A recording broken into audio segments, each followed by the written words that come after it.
Son las 9 de la mañana con 9 minutos, momento de ya hacer el contacto, enlazar con nuestro panel del día de hoy, con quienes tenemos varios temas para poder abordar en esta jornada. Saludamos a la vicepresidenta de la Mujer del Partido por la Democracia, Daniela Barrera. ¿Cómo estás, Daniela? Muy buenos días. Hola, buenos días a todos y todas los auditores de Radio USACH, a Rodrigo, a Jorge y al equipo de la radio, por supuesto. Gracias a ti por estar acá con nosotros, como es habitual. Lo mismo que, ya lo adelantaba Daniela, con el director del Programa de Salud y Bioética del Instituto Res Pública, Jorge Acosta. Jorge, buen día también. Hola Rodrigo, muy buenos días, saludos para ti, para Daniela y para todos nuestros auditores de Radio USACH.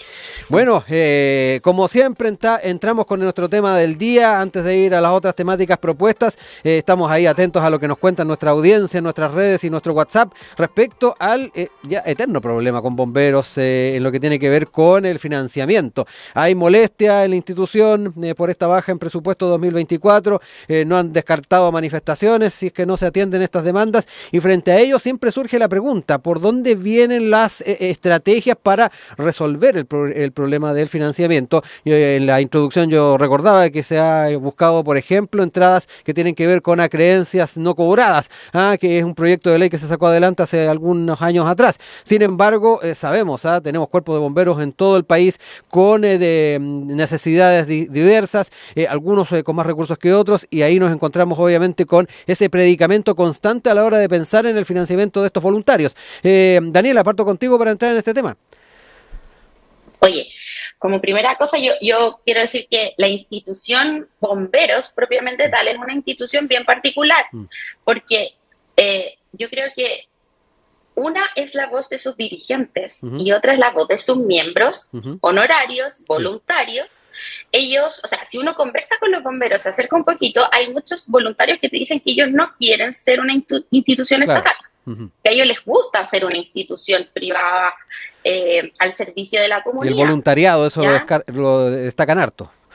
Porque ser una institución pública también les impone normas que no sé si todos están dispuestos a cumplir. Ahora, yo reconozco, por supuesto, la labor de bombero, conozco bien la institución y sé que muchos aportan desde su propio bolsillo, o sea, pagan cuotas, salen a hacer las colectas, que yo lo encuentro que igual es un esfuerzo que, mira, no tengo un juicio en contra que hagan colectas, pero digo, pucha, ¿por qué tienen que estar en la feria haciendo la colecta? Y desde el punto de vista de la solución, mire, yo creo que la necesidad de bomberos principales en equipamiento, equipamiento sobre todo de rescate, ya que a veces están como en muy viejo, que no cumple los estándares internacionales. Entonces, sí. Y obviamente hay bombas que tienen mucho más dinero porque tienen personas, por ejemplo, no sé, la bomba Las Condes, distinto a la bomba del bosque, claro, o de una bomba rural, son distintos. Entonces, yo creo que lo que yo haría, si tú me pasas el problema a mí, lo que yo haría sería juntar a los dirigentes y hacer un proceso participativo en donde ellos puedan proponer una forma de financiamiento que le acomoda a la institución, porque ellos tienen sus tradiciones como milenarias, digamos. Entonces, y tienen todo un proceso para recibir equipamiento del extranjero, a veces cuando hay donaciones. Entonces, yo creo que es un tema que no se puede así solucionar tan simple, y creo que eso es como lo que yo haría, que Bomberos pudiera hacer una propuesta. Importante ahí los alcances que hace Daniela, Jorge, también dejar en manos de bomberos el tema de saber dónde les aprieta el zapato para establecer efectivamente dónde están las necesidades. Jorge, en tu caso, ¿cómo lo ves? Bueno, sin duda que lo primero que hay que destacar que Bomberos es una institución de la sociedad civil, no gubernamental, no estatal, centenaria, que ha logrado, ¿cierto?, prestar un servicio de primer nivel, de calidad, con el para hacer el bien común, el bien en la sociedad, como es combatir los incendios.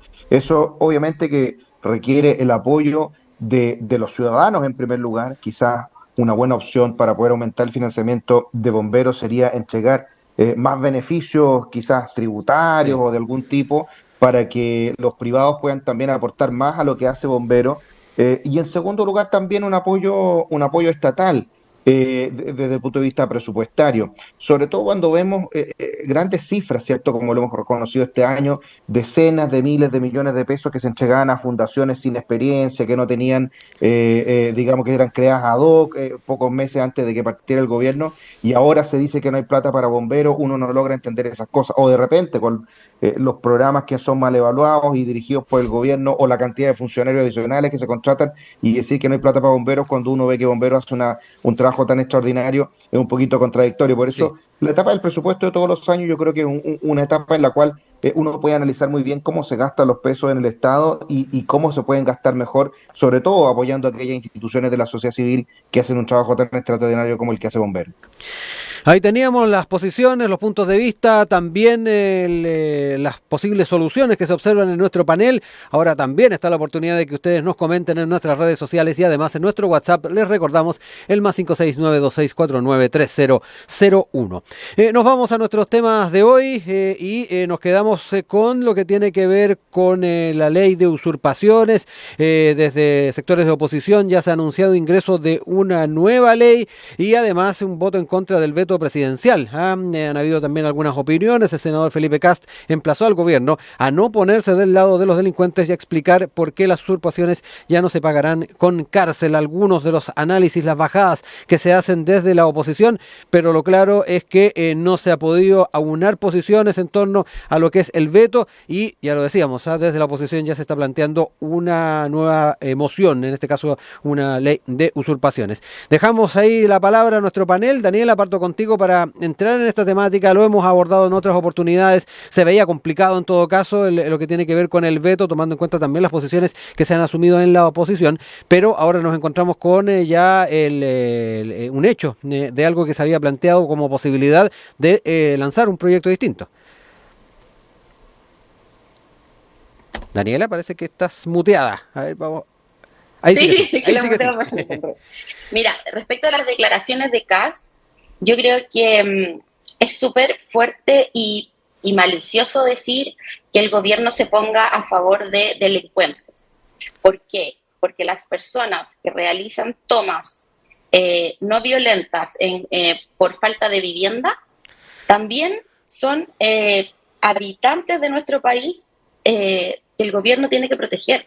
No son necesariamente delincuentes, ¿ya? Y yo creo que aquí el tema del veto, siempre que yo he leído las modificaciones a la ley, irán en torno a la tan bullada legítima defensa privilegiada. Y yo creo que la legítima defensa privilegiada hay que mirarla más allá de un simple mecanismo legislativo, ¿ya? Porque primero, no se suprime la cárcel como pena, ¿ya? Lo que se hace es dejarle la facultad al juez. Claro. ¿Ya? Entonces ahí hay otra falsedad que en el fondo hace que las personas se confundan. Es súper fácil que la oposición deje estos juicios como ciertos y los posicione en la prensa porque pueden hacerlo, ¿ya? Entonces, primero, no se suprime el tema de la cárcel, sino que se le deja la facultad al juez, ¿ya? Y lo que yo te decía, ¿qué vamos a hacer si validamos la legítima defensa privilegiada? Es decir, el día de mañana también va a ser válido que si yo sufro un portonazo, salga a balazos con las personas que me hagan el portonazo, y el día de mañana, si yo estimo que un delincuente que me agrede, en el fondo también lo puedo agarrar a balazos, y así voy a ir corriendo el cerco, lo que también deslegitimiza la labor de nuestras policías. Entonces yo creo que aquí hay un tema de criterio en seguridad. ¿Voy a deslegitimizar la policía o voy a trabajar en mejorar las facultades de nuestras policías? Yo creo que por ahí partiría el análisis. Jorge, también me interesa escucharte respecto a este tema. Ahí Daniela daba cuenta, particularmente de los riesgos que implica el avanzar en ciertas temáticas que han sido establecidas desde sectores de la oposición, particularmente en el escalamiento en cuanto a las formas en las que se pueda reaccionar por parte de civiles en situaciones concretas. Ella ponía el ejemplo particular de un portonazo y además hablaba de la deslegitimación de lo que es las fuerzas de orden público. Te dejo ahí la palabra también para conocer tu visión de esto. A ver, es interesante aquí darse cuenta de que para un sector del oficialismo siguen existiendo tomas no violentas o tomas pacíficas. La ministra del Interior lo dijo, después se desdijo, sostuvo que en realidad se le había escapado el concepto, pero vemos, ¿cierto?, que es consistentemente utilizado por el oficialismo o por algunos sectores del oficialismo, y sin duda que aquello no corresponde con la realidad. Cuando una persona se hace, ¿cierto?, de lo que no es suyo, eso sin duda que ya es violento. O sea, es una usurpación, es un robo. Si uno tiene un celular y lo deja encima de la mesa y se lo roban, se lo llevan, hoy día esa persona cuando es apresada puede ir a la cárcel porque le roban el celular. Pero si es que usted tiene un terreno y alguien se lo usurpa, se lo roba, lo usa sin su consentimiento, bueno, esa persona simplemente va a tener una multa. Ese tipo de inconsistencias son las que hacen, ¿cierto?, pensar a la gran mayoría de la ciudadanía que el gobierno está del lado de los delincuentes y no del lado de las personas. ¿Quién es la víctima en esa situación? No podemos sostener que una persona que se está tomando un terreno o que está robando un celular es una víctima. La víctima es el dueño del terreno, el dueño del celular. Entonces, es muy difícil para el gobierno explicar algo para todos los chilenos es insensato cuando se sostiene, ¿cierto?, que este veto que está llevando adelante le hace mejor al país y protege más a las personas. Este veto es para proteger más a los delincuentes. Y ese es un problema muy grave porque hay una izquierda que cree que los delincuentes son delincuentes simplemente porque están oprimidos por la sociedad, porque son pobres, porque han vivido en condiciones vulnerables.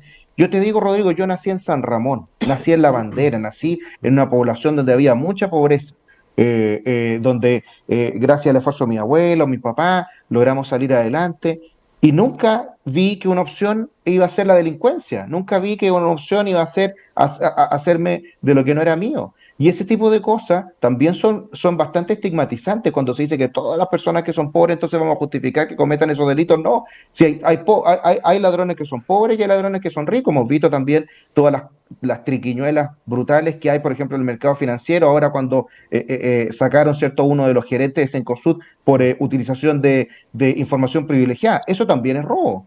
Y yo imagino que nadie va a empezar a justificar aquello. Eso no corresponde, eso está mal, eso fue sancionado. Entonces, este discurso de proteger a quien comete el delito, yo creo que es muy grave, es muy, digamos, disonante para la ciudadanía. Y yo creo que el senador Felipe Kast tiene toda la razón. El gobierno tiene que dejar de estar del lado de los delincuentes y tiene que estar del lado de aquellos que sufren, ¿cierto?, un delito, ya sea que le roben un celular o que le roben, ¿cierto?, el terreno del cual dispone. Y eso es lo que vemos, ese nivel de inconsecuencias tan grandes que incluso, por ejemplo, en el sur, cuando hay tomas de terrenos en el sur, en la zona sur, en la Araucanía, esas personas incluso tienen que seguir pagando contribuciones por un terreno que no pueden usar porque está tomado por otra persona. Entonces, aquí de alguna manera es poner al revés el orden social que tiene que traer tranquilidad a las personas y el rol del Estado que le tiene que dar seguridad a las personas, que es lo primero que debería dar y que no lo está haciendo. Y en defensa privilegiada, que era otro tema que abordaba ahí Daniela. El tema de la defensa privilegiada, sin duda que es un tema que puede generar mucha discusión, y yo creo que si lo que plantea la ministra del Interior, de que es el Estado el que tiene que tener el monopolio de la fuerza, y sacar a los usurpadores, y sacar, ¿cierto?, o reprimir, ¿cierto?, al delincuente violento, yo no puedo más que compartirlo.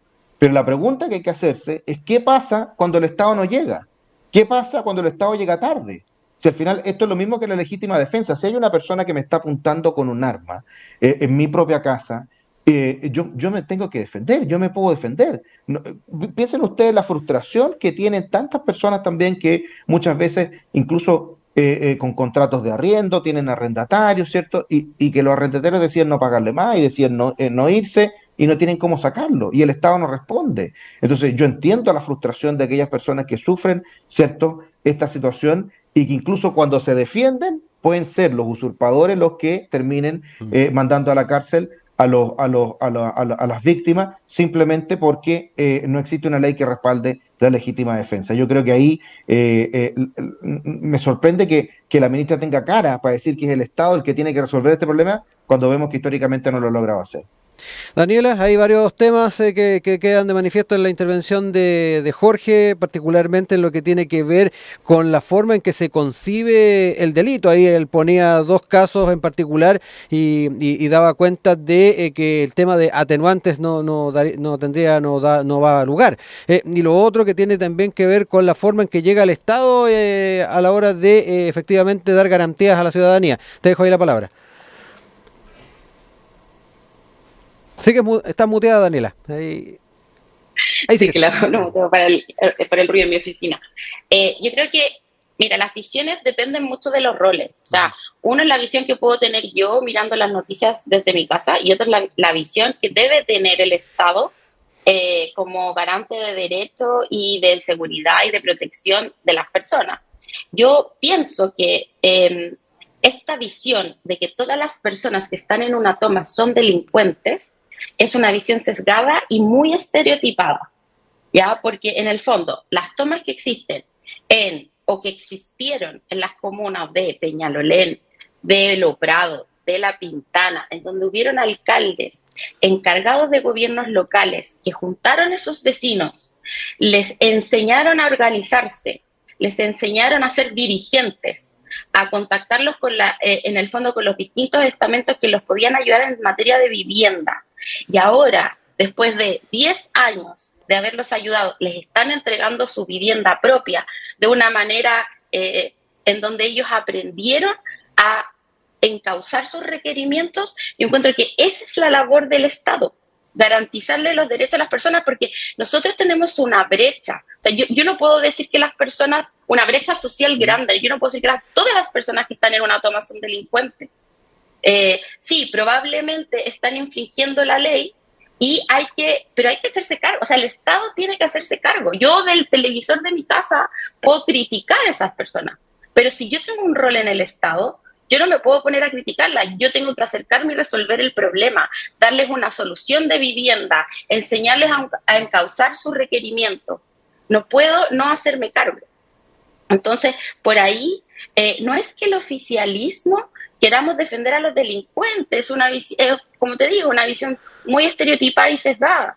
Es que, en el fondo, estamos desde el rol del Estado visualizando que nosotros somos responsables de otorgar una solución a las personas con problemas de vivienda. Jorge, quiero también concepto de estigmatización que alude también Daniela dentro de sus juicios, de sus conceptos en torno a este tema. Porque por un lado estamos con la agenda de corto plazo, inmediata, que tiene que ver con la forma en que se enfrentan muchas de estas situaciones. Pero por otro lado también, y hemos hablado de esto yo creo durante décadas, la forma en que apoyamos a los territorios para que no ocurra esto. Lo que tiene que ver con lo que decía recién Daniela, ¿no? El buscar efectivamente en la institucionalidad soluciones para aquellas personas que no tienen casa, que buscan una solución habitacional. Y por otro lado, algo que también queda muy de manifiesto con lo que planteabas tú respecto a lo que pasa en ciertos territorios, en ciertas comunas, donde efectivamente hay que buscar las alternativas para que no se llegue al delito. Tú traías a colación de que la generalidad de las personas no se va hacia ese lado, pero hay otras personas que sí.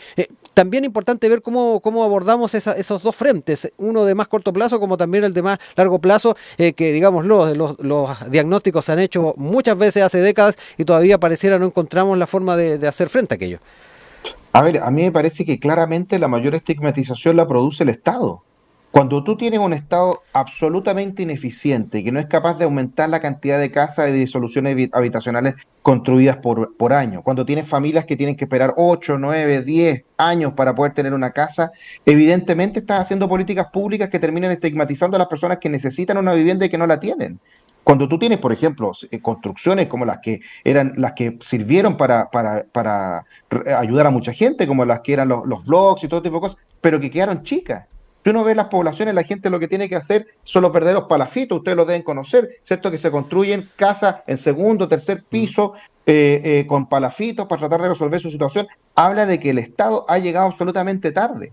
Pero la pregunta es, ¿qué está haciendo el ministro de Vivienda para que eso cambie? ¿Qué está haciendo el Parlamento para que eso cambie? ¿Cuáles son las políticas habitacionales que vamos a hacer para promover, por ejemplo, la colaboración público-privada? ¿Por qué no podríamos hacer ahora sobre todo que estamos viendo que hay una disminución, ¿cierto?, de la iniciativa privada, en la construcción, concentrar todos los recursos disponibles posibles para poder incentivar la construcción de viviendas sociales. ¿El plan de emergencia habitacional que se ha planteado por el MIMBU no es suficiente ahí, Jorge? O sea, piensa tú que el plan de emergencia está hablando de 60.000 o 70.000 viviendas, 60.000 o 70.000 viviendas anuales, y faltan 600 o 700.000 viviendas en Chile. Nos vamos a tomar 10 años con este plan. Los mismos 10 años que tenemos esperando a muchos de los chilenos que están tratando de resolver su problema habitacional. Y lo segundo, que también es súper importante, el tema que tiene que ver con lo que comentaba también Daniela, en torno a la forma. O sea, no podemos decir, ¿cierto?, que es una forma lícita saltarse la fila a través de la toma. ¿Por qué vamos a resolver primero los problemas de una persona que está en una toma a la persona que está allegada? Que muchas veces la persona que está allegada está viviendo en condiciones de, por ejemplo, hacinamiento mucho más brutales. Sí, hay que promover la vía institucional, no la vía de saltarse la institucionalidad. ¿Por qué vamos a beneficiar a alguien, cierto, que quiso saltarse la fila haciendo una toma y no aquel que está viviendo allegado quizás en una situación mucho más, incluso de insalubridad? Entonces, aquí es muy fácil llenarse la boca diciendo, mira, hay que comprender la situación y no poner manos a la obra. El gobierno lo que tendría que hacer es poner manos a la obra. Acuérdense ustedes cuando hablan del ministro de Vivienda, el ministro Bonde decía, no, el ministro probablemente era el ministro que más sabe de vivienda en Chile. Bueno, ¿y qué ha hecho en 2 años? ¿Cuánto se ha logrado avanzar? Estábamos enredados en el tema de fundaciones, lo que pasó con el MIMBU, lo que pasó en Antofagasta, hemos sabido del ministro más por eso que por otras cosas. Entonces, aquí sería bueno que de una vez por todas el Frente Amplio, la ex Concertación, la nueva mayoría, los nombres que se quieran poner, se pongan las pilas y se pongan a trabajar verdaderamente para esto. Es lo mismo que pasa en salud. En salud tenemos una lista de espera de 300.000 cirugías. Y la ministra de Salud dice que como gran cosa hicieron mayor eficiencia para producir 16.000 cirugías al año. Nos vamos a dar 20 años en resolver las cirugías que hay en espera. Entonces, de verdad hay que poner mano a la obra y poder sacar adelante los desafíos que están hoy día agobiando a los chilenos. Son las 9:31. Daniela, no sé si quieres cerrar el tema con algo brevemente. Sí, yo creo que los temas de vivienda y salud son temas que trascienden a este gobierno. O sea, yo tampoco vi tantos avances en el gobierno pasado.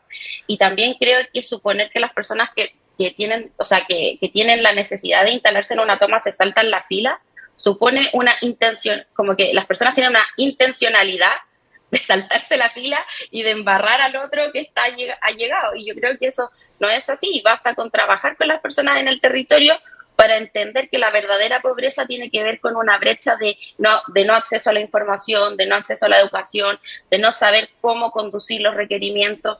Entonces yo creo que ahí está la principal diferencia entre cómo tratan los problemas la oposición y el oficialismo. Jorge, también breve para ir cerrando el tema. No, solamente subrayar el tema de que, claro, uno puede decir, no, todos los gobiernos se han equivocado. Bueno, pero este es el gobierno que venía a impulsar transformaciones. Este es el gobierno que iba a hacer todo distinto, era el gobierno de los superiores moralmente, era el gobierno, cierto, que a regañadientes se unió con la ex Concertación para poder sacar adelante el gobierno. Este es el gobierno de los círculos concéntricos, ¿se acuerdan de la teoría de Giorgio Jackson, donde estaba la pureza en torno al Frente Amplio y el Partido Comunista, y después venían los otros que tenían todo tipo de antecedentes? Entonces, cuando finalmente uno contrasta lo que eran las expectativas del gobierno con la realidad luego de 2 años, queda muy al debe, y en el tema de vivienda es uno de ellos. Y a mí me gustaría que ojalá, a propósito de este presupuesto 2024 que se está votando en el Congreso, se mostrara realmente cómo se van a utilizar bien los recursos para que lleguen a aquellas personas que más lo necesitan.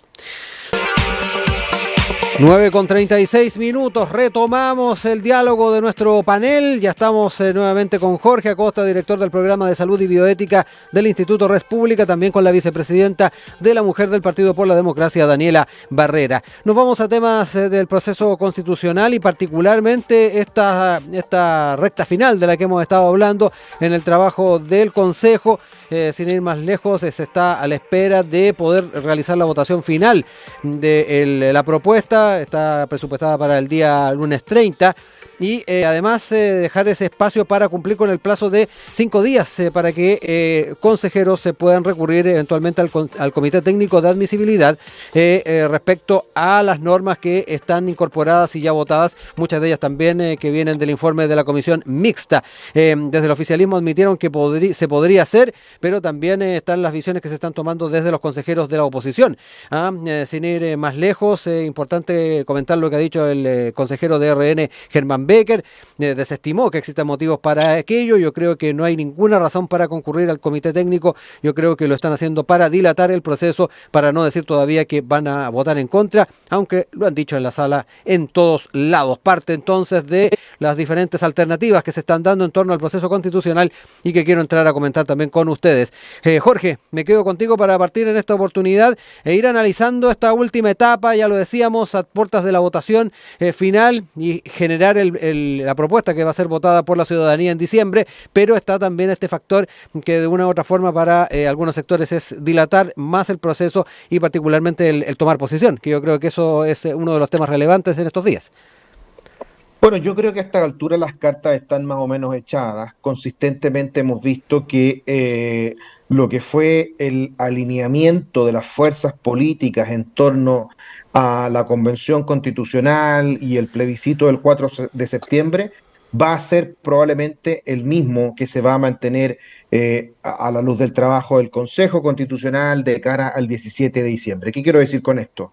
Que el oficialismo, incluyendo el Frente Amplio, el Partido Comunista, la Exconcertación, van a estar definitiva y claramente por el voto en contra, es decir, los que aprobaban la Convención Constitucional hoy día van a rechazar y estar en contra de la propuesta del Consejo Constitucional, y asimismo aquellos que estuvieron por el rechazo el 4 de septiembre, es decir, republicanos, Chile Vamos, amarillos, demócratas y todas las fuerzas de centro y de centro izquierda, no parlamentarias, por decirlo de alguna manera, van a estar por el a favor. Y eso significa que en el mejor de los casos, el 17 de diciembre, podría ganar el apruebo por un 62%, pero todas las encuestas muestran que probablemente pierda porque no se ha producido una conexión con lo que ha hecho el Consejo Constitucional por una fatiga que existe en las personas con el tema constitucional. A las personas no les interesa. O sea, es como que yo te dijera, mira, ¿qué estás pensando regalarle a todo el mundo a propósito de la Navidad? Y lo pregunto hoy día, un 24 de octubre, todo el mundo me va a decir, no tengo idea, pues pregúntame en diciembre o pregúntame un par de semanas antes. El tema constitucional no le preocupa a las personas, les preocupa el tema de salud, les preocupa la delincuencia, les preocupa la economía, les preocupa la inflación, les preocupa el desempleo. Pero el tema constitucional no le interesa. Y 2 o 3 semanas antes de que venga la elección se van a informar. Y cuando se informen, yo creo que aquellos chilenos de buena voluntad que la vez anterior dijeron que no querían un plurichile, que no querían que les quitaran los fondos de pensiones, que querían elegir el colegio de sus hijos, que querían elegir la educación, que querían una defensoría de las víctimas, que querían, entre otras cosas, el derecho a la vivienda, y que no se lo conculcaran de ninguna manera. Bueno, van a estar más cerca de votar a favor que votar en contra, y en una de esas, si es que la gente se interesa y se informa, podríamos llegar a tener una victoria entre el 50 y el 62 en torno a la favor. Pero si no hay interés, yo incluso veo una participación baja, o si es que se mantiene esta posición también de mostrar, ¿cierto?, el rechazo como un rechazo al proceso constitucional y no a los contenidos, porque si hay algo claro es que las personas están de acuerdo con el contenido, pero de alguna manera no le creen a la clase política porque no creen que sea la Constitución la que venga a resolver los problemas grandes que tenemos hoy día en el país. Daniela, también conocer tu seguimiento y particularmente estas etapas que vienen en el proceso constitucional, ya lo decíamos, la votación que se va a hacer de la propuesta, pero además está también incluida esa posibilidad de recurrir al comité de admisibilidad. También, si es pertinente, tocar parte de los planteamientos que hacía Jorge recién. Te dejo ahí la palabra. O sea, yo difiero un poco de Jorge en cuanto a que las personas entienden el contenido de la propuesta constitucional. Yo creo que la gran mayoría de las personas no tienen idea del contenido de la propuesta, y sobre todo en los sectores más vulnerables, donde el otro día una core del Partido por la Democracia me contaba que en sectores rurales las personas estaban muy contentas porque ya no iban a pagar más contribuciones. Y ella le explicaba que ellos no pagaban derechos de contribuciones, sino que pagaban derechos de basura, ya de retiro de basura municipal. Entonces, hay una gran confusión. Y creo que ese es un trabajo muy difícil. Ahora, las declaraciones oficiales de los partidos, al menos el Partido Socialista, el Partido por la Democracia, no han sido de salir a rechazar a buenas a primeras. Y eso tiene que ver con el trabajo conjunto que se ha hecho con los expertos y con el respeto también al trabajo que ellos están haciendo y con la voluntad de esperar hasta el último minuto, lograr poder llegar a un consenso y no una propuesta que sea una propuesta identitaria y programática de un sector político. Entonces, yo creo que eso por ese lado. Y por las declaraciones de Becker, yo creo que la verdad es que se está usando, en el fondo, el oficialismo y los consejeros están jugando entre las reglas del juego. Lo que van a hacer es lo mismo que se hace cuando en los partidos de fútbol se invoca el VAR para revisar claro. las cámaras, para ver si la jugada era correcta. Están dentro de la regla del juego y están usando hasta el último mecanismo para poder no llamar a rechazar. Y yo creo que la derecha ha instalado esto de que la izquierda no quiere llegar a acuerdo, o el Frente Amplio y el socialismo democrático. Y eso no es así.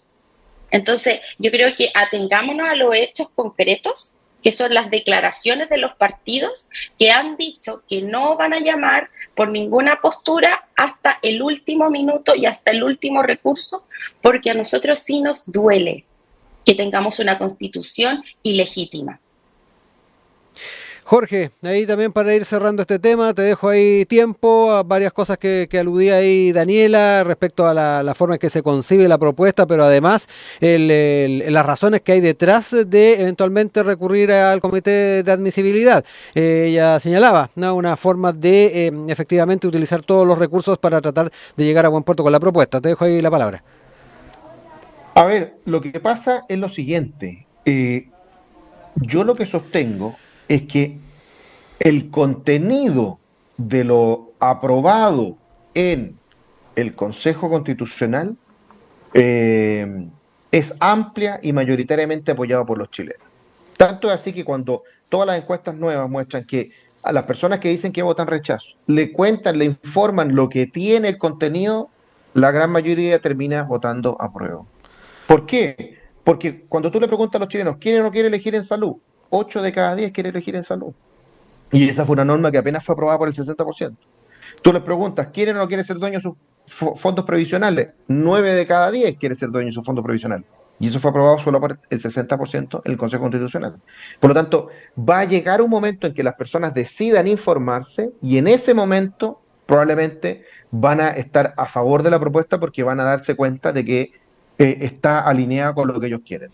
Pero hay una razón más potente, incluso para aquellos que no van a leer la propuesta o no se van a interesar mucho por el contenido, que tiene que ver con el hecho de cerrar este proceso de una vez por todas y terminar con esta preocupación o esta prioridad de los políticos, que es el tema constitucional, y volver a centrarse en la prioridad de las personas, que es resolver los temas de salud, de delincuencia, del trabajo, etcétera. Y para eso, para que no siga dilatándose esta discordia constitucional, es fundamental aprobar en diciembre, porque de esa manera se cierra el proceso, porque ya fueron incluso el propio Jadwe, ¿cierto?, el alcalde Jadwe y varios otros personeros que empezaron a decir que, mira, si se vota rechazo, bueno, quizás en 6 meses más o en 1 o 2 años más van a poder levantar de nuevo el tema. Sí. Si se vota apruebo, se va a demorar mucho más. El gobierno dijo que no, eso sí, pareciera que ya la ministra vocera de gobierno, la ministra Vallejo, dijo que no. Pero bueno, el presidente de la República nos tiene acostumbrados a cambiar de opinión y el gobierno a cambiar de opinión. Acuérdense que fue el propio presidente el que dijo para el 4 de septiembre que habían solo 2 opciones, apruebo o rechazo. Y dijo que cualquier cosa era mejor que lo hecho por 4 generales. Y yo veo difícil ver al presidente de la República haciendo un llamado para votar por el apruebo, argumentando que cualquier cosa era mejor que lo escrito por 4 generales. Por lo tanto, la verdad que la posición del gobierno estamos acostumbrados a que sea bastante cambiante. Daniela, para ir cerrando ya el panel del día de hoy, te dejo la palabra. Oye, yo ahí no puedo estar más en desacuerdo con Jorge de que, verdad, yo creo que la mayoría de la gente no entiende las materias que se están proponiendo en esta nueva propuesta constitucional. Por ejemplo, el ejemplo que ponía él, la libertad de elección de las entidades administradoras de cotizaciones de salud. La comisión experta, cuando hizo su trabajo y llegó al acuerdo desde republicano hasta el Partido Comunista y establecieron las 12 bases, ellos ya reconocían la libertad de elección entre los proveedores de salud. Ya lo hacían. Nada ha cambiado ahí. Lo que pasa es que ahora están dejando a la ley la regulación de quién administra esos fondos. ¿Y cuál es el resultado de eso? La constitucionalización de las ISAPRES. ¿Y tú crees que la mayoría de las personas entiende eso? Yo creo que no. Y aquí estamos jugando en intereses de pocos, propuestas identitarias, programa de gobierno que la derecha asume que gana el próximo gobierno. Entonces, yo ahí discrepo absolutamente y creo que la labor más compleja que tenemos como oficialismo es transmitir en palabras simples y no técnicas qué significa esta nueva propuesta y cuáles son las consecuencias que tienen en los derechos de las personas. Y ahí sí hay un planteamiento bien claro del oficialismo. En derechos que ya hemos ganado, no vamos a retroceder. Siendo las 9:48, no me queda más que agradecerle a nuestro panel, Jorge Acosta, Daniela Barrera, que nos han acompañado en el panel del día de hoy. A ambos un abrazo, gracias por estar con nosotros y nos estamos reencontrando en un panel futuro. Que estén muy bien. Gracias a ti, Rodrigo. Nos vemos. Chao, chao. Chao, que estén muy bien. Rodrigo, chao a todos los auditores. Muchas gracias. Igualmente. Bueno, y nosotros seguimos.